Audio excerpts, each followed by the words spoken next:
música, videojuegos, todo esto y mucho más por UCI Entretenimiento.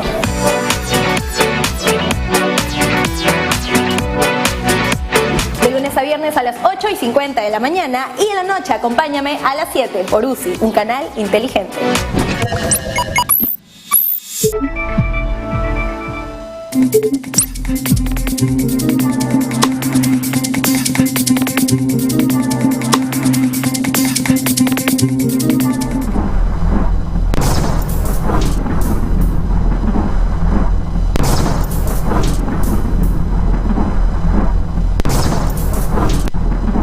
Muy buenas tardes, los saluda Manuel Escorza Joyle, en representación del director del programa, Francisco Díaz Canseco, quien seguramente se incorporará en los próximos minutos.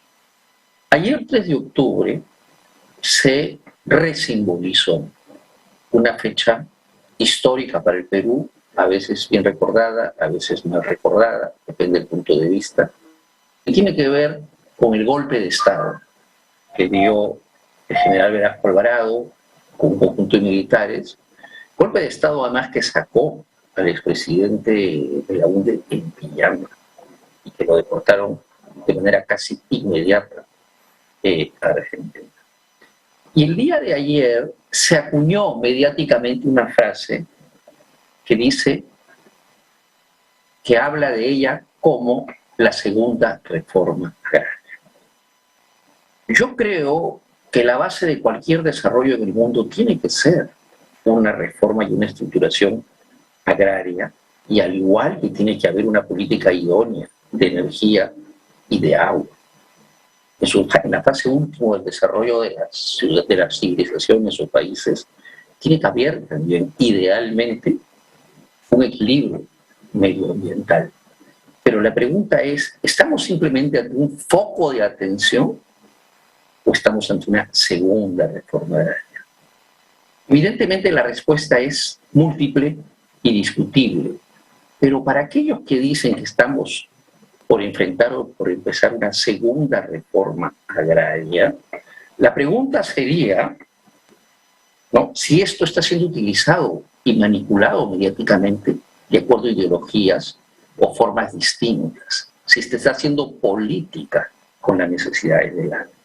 Y para ello damos la bienvenida primero al director Raúl Díaz Canseco, que se acaba de incorporar, para que él nos haga un preámbulo en el tema, pues esta conversación ha sido sobre la introducción a lo que será el programa, que tenemos hoy además como invitado a Raúl Labarca. Él es director de un prestigioso portal, es una persona muy preparada, una persona que viene de la Universidad del Pacífico y obviamente con mucho gusto le damos la bienvenida. Francisco, muy buen día. Sí, te equivocaste con mi pariente. Es Raúl Labarca y Francisco Díaz Canseco. Raúl, bienvenido. Un gusto tenerte en el programa. Gracias, Eduardo. Siempre te leo el reporte ese diario que sacan ustedes con Mijael. Exactamente. Estamos en WhatsApp, ahora en Telegram, que hay que, como se ha caído WhatsApp, estén atentos del link, ¿no?, en nuestra página de Twitter para que puedan entrar, porque se ha caído WhatsApp justo hoy día, pero ahí estamos siempre con la información oportuna todos los días y con los telegramas, ¿no? Muy bien. Bueno, íbamos a hablar hoy día, me parece, de la famosa segunda reforma agraria del gobierno, que de acuerdo al anuncio previo que formularon tiene 9 ejes centrales, pero que básicamente se ha constituido sin la intervención del sector agroexportador, que es importantísimo para la economía nacional y también para que haya buenos sueldos, buenos salarios, distribución de la riqueza, que es de lo que luego le gusta hablar a los comunistas de este gobierno. Entonces, el tema es cuán viable es lo que ellos están proponiendo. Están hablando de inyectar alrededor de 1.400 millones de soles en cosas que a mí me parecen bastante razonables. Por ejemplo, cómo no activar a los 2,5 millones de pequeños agricultores, como se llama ahora, familiares, con 2.000 de los cuales yo trabajo hace 35 años en Puno, en el proyecto de quinoa que desarrollé en forma pionera en esa región del Perú, y he visto cómo no han recibido apoyo real y efectivo alguno de parte del Estado en momento alguno. Al contrario, en la época de Humala, cuando se produjo el boom de la quinoa, todo lo que hizo ese gobierno fue un desastre para efectos de promover real y efectivamente el cultivo de este producto que ahora se ha convertido en una de las estrellas de la exportación, aunque sea todavía un nicho reducido. Pero el tema es ese, ¿no? Van a poder industrializar, y cómo piensan industrializar la producción agraria. Ese es un mito al que se puede llegar con gran dificultad. Yo lo puedo decir como agroexportador, o sea, yo conozco el tema porque yo estoy metido en eso, ¿no? Ese es un mito. Les encanta hablar de esas cosas que saben, que no las conocen y que sabemos perfectamente bien, quienes sí las conocemos, que son muy difíciles de realizar. Van a levantar el agrobanco para financiar finalmente a quien tiene que financiar el agrobanco, que son los pequeños agricultores. Pero ¿hasta dónde es viable que esto ocurra después de lo que pasó con el agrobanco? ¿Y hasta dónde se les puede dar, le van a dar dinero o insumos? Porque lo que tienen que darle a los agricultores son insumos, fertilizantes, hay que darles asesoría técnica, hay que capacitarlos, en fin, todo lo que no han recibido jamás, y si lo han recibido de manera insuficiente, precaria y por supuesto en muchos casos ignorantes sobre la materia. Entonces, ¿cómo va a funcionar? Pero detrás de todo esto hay otro tema. ¿Tienen la gente para hacerlo? Acabamos de ver lo que ha pasado en Salud, que Marta Linares, la gerente general, ha renunciado denunciando actos de corrupción, contratación masiva de personal no capacitado por razones políticas, etcétera, etcétera. Porque no es solamente decir voy a poner la plata, sino cómo vamos a administrar ese dinero, qué capacitación tiene la gente que vamos a contratar o con la que contamos en el Estado para poder realizar esta, bueno, segunda reforma agraria, como quieran llamarle ellos, ¿no? Eso es para dársela a los socialistas. Y finalmente, dentro de todo el paquete que están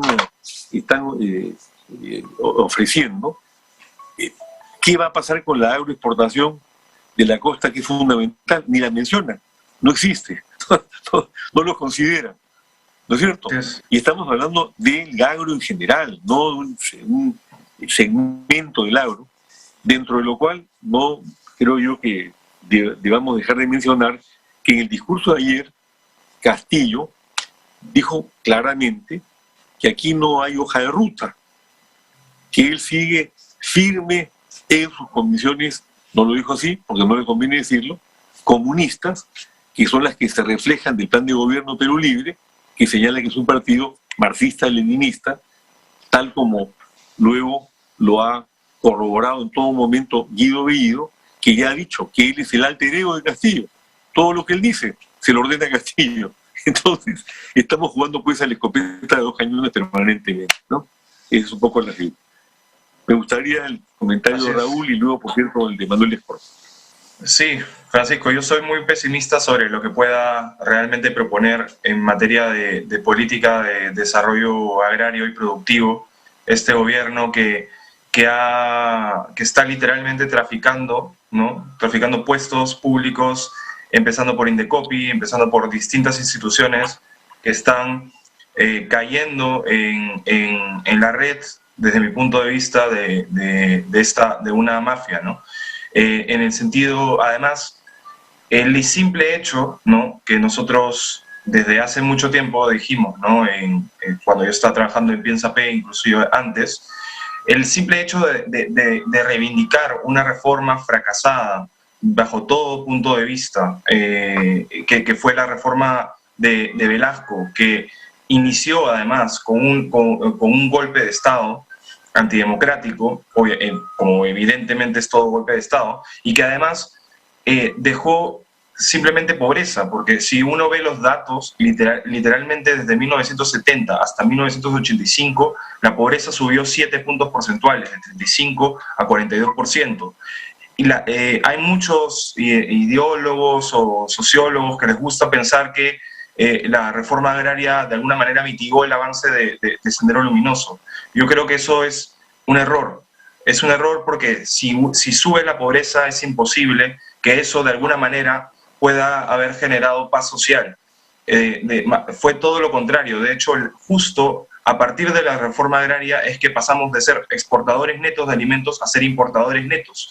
En 1970 éramos le dábamos alimentos al mundo, y en 1980, 10 años después de la reforma agraria, éramos ya importadores, como lo fuimos durante todos los años 80, hasta que se abrió la economía y tuvimos una agroindustria eficiente, conectada con el mercado, conectada con la demanda mundial, que es lo que debe existir ahora.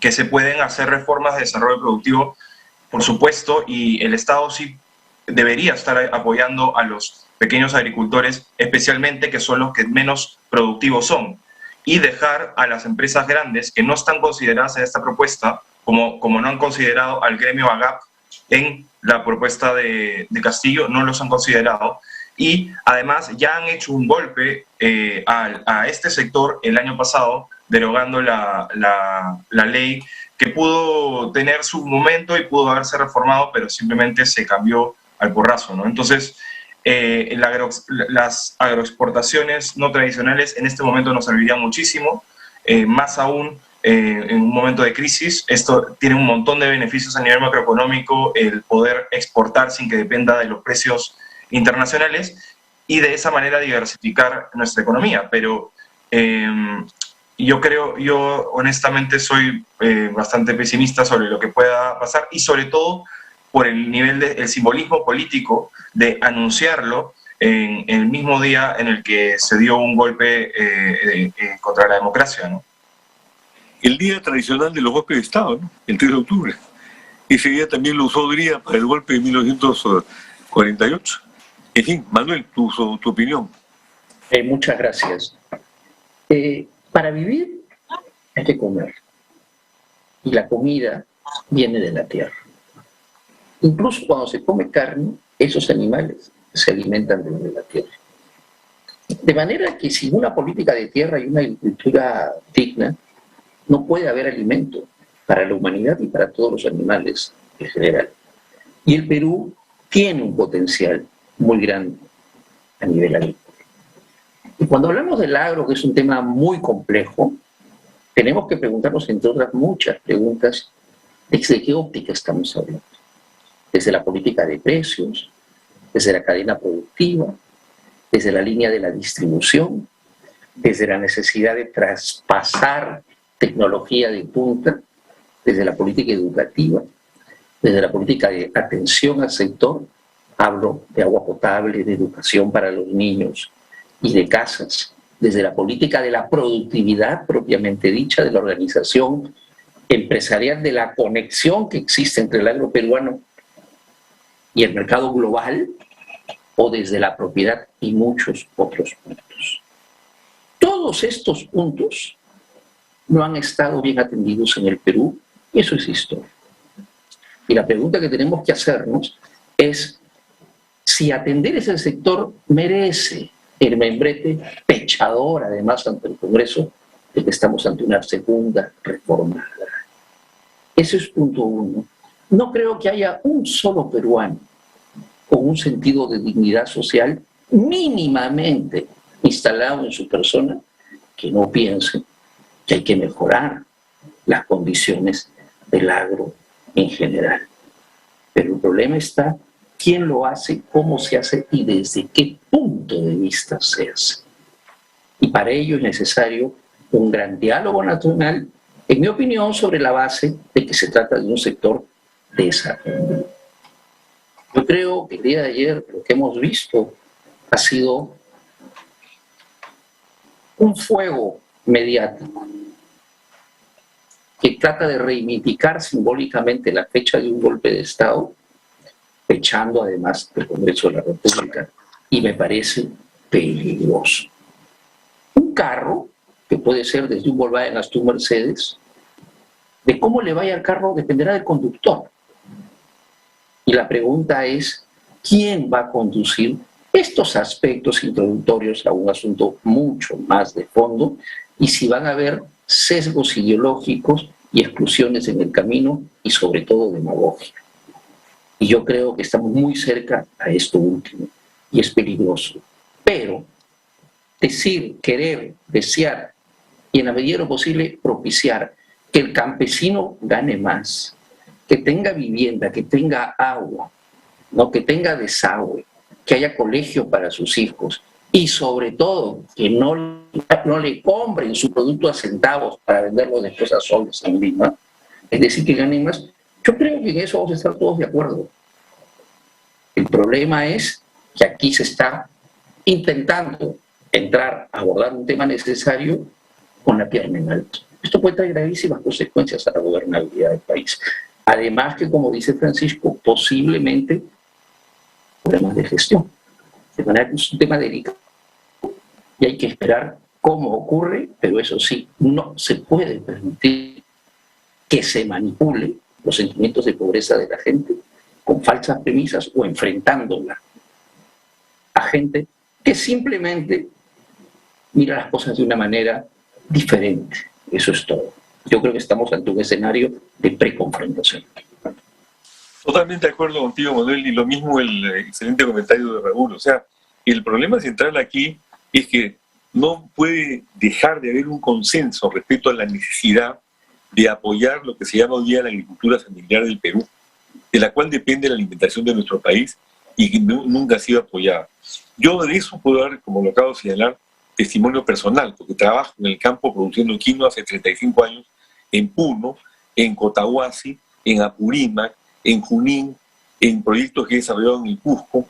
En el BRA he desarrollado un proyecto muy importante de ajonjolí orgánico de sustitución del cultivo de coca, en el epicentro de la producción de coca. Entonces puedo dar fe de lo que he visto. Cero apoyo del Estado, un manejo sesgado de la cooperación internacional en el caso del BRAE, porque les interesaba más erradicar que dar cultivos alternativos o opciones económicas alternativas a los pobladores, cuando 1,5 millones de peruanos depende del cultivo de la coca hasta el día de hoy, de repente un poco más. Pero al final de cuentas, sí, el tema es, como tú dices, Manuel, pone un título pechador a algo que todos los peruanos creemos que debe hacerse. Y luego presentan un paquete gigantesco de cosas que no van a poder hacer. Esto me hace acordar un poco a lo que dijo Sagasti cuando asumió el poder en su discurso vallejiano pronunciado ante el Congreso, que señaló que iba a hacer una política de hambre cero. Y lo que pasa es que ha habido cero política en contra del hambre. No hizo nada. Entonces, por otro lado, si lo analizamos fríamente desde el ángulo político, estas cosas yo creo que van a irle abriendo poco a poco los ojos a quienes votaron por Castillo, creyendo que era con su sombrerito el adalid de un cambio anhelado por la población, que no es comunista, que no ha votado por el comunismo, que ha votado emocionalmente en protesta frente a un sistema democrático disfuncional socialmente por muchos motivos, lo cual se evidenció con tremendo énfasis con la pandemia. Pero de ahí, ¿no es cierto?, a lo que han presentado el día de ayer y a que puedan cumplirlo, yo tengo el mismo escepticismo que Raúl. Hay un larguísimo trecho, ¿no? Y yo creo que un trecho que va a estar lleno de brechas y de incumplimientos. Raúl, escuchamos tu comentario. Sí, así es, Francisco. Hay un constante enfrentamiento de Bellido contra el Congreso, y eso desde mi punto de vista también es un rezago del antiparlamentarismo que ha construido Vizcarra en los últimos años, que obviamente es sobre la base de una equivocada acción legislativa de parte del fujimorismo en ciertos momentos, sobre todo al inicio del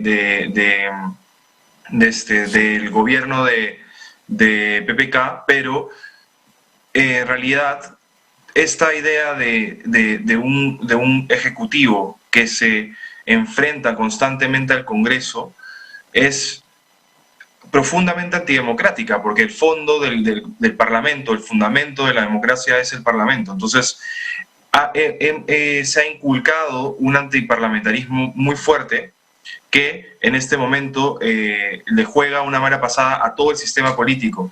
Y la actitud de Bellido frente al Congreso de querer avanzar contra ellos, eventualmente va a llegar a dos escenarios posibles, o a la disolución o a la vacancia. Y por lo tanto, y yo no creo que eso vaya a cambiar con ninguna, salvo que Castillo retroceda, quite a Bellido y ponga a una persona más menos confrontacional. Pero si vamos a seguir con Bellido, que evidentemente tiene un background, por decirlo así, o un pasado sumamente cuestionable, ¿no? Con visitas con fotos reivindicando Sendero Luminoso. Entonces, honestamente, ¿de qué estamos hablando, no? Es imposible ponernos de acuerdo con una persona que abiertamente le conviene la confrontación, le conviene el conflicto, y en realidad el Congreso probablemente ni siquiera pueda vacarlo, porque los votos es muy difícil que lleguen a los votos. Por lo tanto, lo que el Congreso le queda es intentar, bueno, hacer todo lo que se pueda con los votos que le alcanzan, como por ejemplo censurar ministros. No le alcanzará para la vacancia, pero le alcanzará para censurar ministros, y hay que defender activamente al Congreso, porque desde mi punto de vista este gobierno nace mal porque hay una organización criminal vinculada al Parlamento, que es la de los dinámicos del centro, y yo creo que es muy difícil de que Castillo pueda desligarse de ese pasado, ¿no? Así que, en general, yo entiendo que haya que tratar tema por tema, y hay que abordar la coyuntura, pero el fondo del problema es de que este gobierno está mal desde el inicio, y por eso creo que cualquier política, y sobre todo una de desarrollo productivo, que requiere tanta capacidad técnica, dudo mucho que salga bien. Y Raúl, Manuel, ya nos avisaron que tenemos, creo que 3 minutos. Tu breve comentario final, yo remato luego. Raúl, muchas gracias.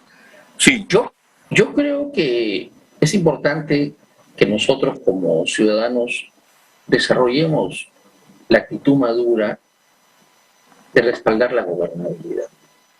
Eso de decir que un gobierno tiene que ser vacado, tiene que irse porque es derecho de izquierda, mi opinión, es un poco absurdo, regresivo, ingenuo y hasta infantil. Pero en este caso, yo lamento tener que decir que el gobierno del profesor Castillo se la está buscando. ¿Ya? Y es una situación muy penosa, porque lo que va a ocurrir, y en esto fraternalmente discrepo con Raúl, es que esto va a generar movimientos dinámicos. Y si el día de hoy, yo no lo sabía, me quiero meter en eso, no habían votos para la vacancia, es muy probable que pronto lo salga. Ahora, ¿le conviene al Perú una vacancia? Por supuesto que quien asuma la presidencia en caso de que sea vacado el profesor Castillo, no lo va a asumir feliz. Yo no creo que Mari Carmen Alba, que es una persona muy distinta a Merino, asuma con el oportunismo que asume. Manuel, nos gana la hora. Sí, pero yo sí creo que todas estas cosas están empezando a traer sobre el tapete un tema muy penoso y doloroso, que es el de la vacancia. Muchas gracias. Brevemente, para despedirnos, yo creo que no se puede podar al árbol sin que crezcan las hojas de nuevo. La raíz de todo el mal es Castillo. Hay que sacar de raíz el mal, vacar a Castillo, que se convoquen nuevas elecciones, que se informe debidamente a la gente para que no vuelvan a engañarla, como lo hizo Castillo, y como lo hace la izquierda marxista, leninista en el Perú permanentemente, y que haya un voto regenerativo de la democracia para que rescatemos todo lo que se puede hacer dentro de la democracia favorablemente, desterrando una derecha mercantilista y no ideológica que tanto daño nos ha hecho, rescatando la posibilidad real de una economía social de mercado que nunca ha existido en el Perú, como dice Cerrón, que cree que la economía social de mercado es lo mismo que el mercantilismo, y eso es falso. Y por supuesto, ver la mejor forma de erradicar la corrupción, a cuyo efecto Perú Nación plantea la creación de un organismo denominado Consejo Nacional de Moralidad Pública, destinado, a través de una reforma constitucional, a actuar como órgano de control externo del Poder Judicial, de la Fiscalía, etcétera, para votar a los corruptos. No se puede eliminar la corrupción si los mismos corruptos van a aplicar las leyes anticorrupción que no se las van a aplicar a sí mismos. ¿O ustedes creen que Pedro Castillo va a eliminar la corrupción en el Perú? por amor de Dios, cuando tiene un socio con una condena judicial, que es su mentor, que es su ideólogo, que es el que lo inventó con el sombrero y al que se la debe completita. Bueno, seguimos en la lucha y muchas gracias. Raúl y Manuel. Muchas gracias, Francisco. Muchas gracias, Eduardo. Gracias.